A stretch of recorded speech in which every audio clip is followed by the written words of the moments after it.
कागल नगर परिषदेचा घनकचरा व्यवस्थापन प्रकल्प हा स्वच्छता, पर्यावरण संवर्धन आणि नाविन्यपूर्ण उपक्रमांसाठी सातत्यानं उल्लेखनीय ठरणारा प्रकल्प म्हणून ओळखला जातो।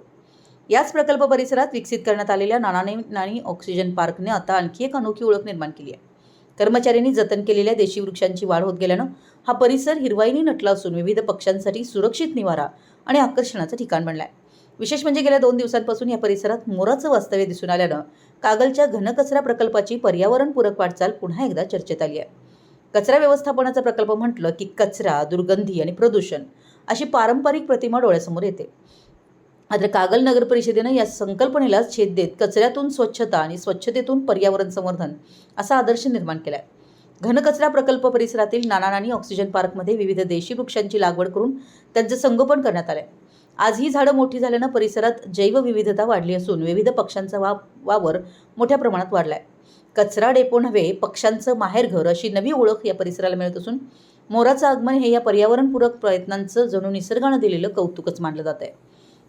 या उपक्रमामागे नामदार हसन मुश्रीफ यांच्या पर्यावरणपूरक विकासाच्या दृष्टीला तसेच शाहू ग्रुपचे अध्यक्ष राजे समरजित सिंह घाटगे यांच्या पर्यावरण संवर्धनाच्या सकारात्मक भूमिकेला प्रेरणादायी स्थान आहे।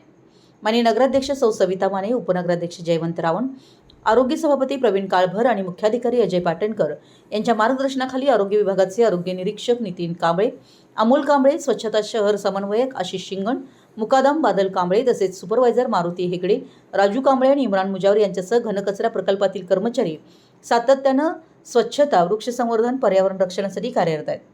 कचऱ्यापासून संपत्ती आणि हिरवाईतून पक्ष्यांचं घर कागल नगर परिषदेच्या घनकचरा प्रकल्पाने स्वच्छतेबरोबरच पर्यावरण संवर्धनाची नवी दिशा दाखवली असून नानानी ऑक्सिजन पार्कमध्ये मोराचं झालेलं आगमन हे कागलच्या पर्यावरणपूरक विकासाचं जिवंत प्रतीक ठरत आहे।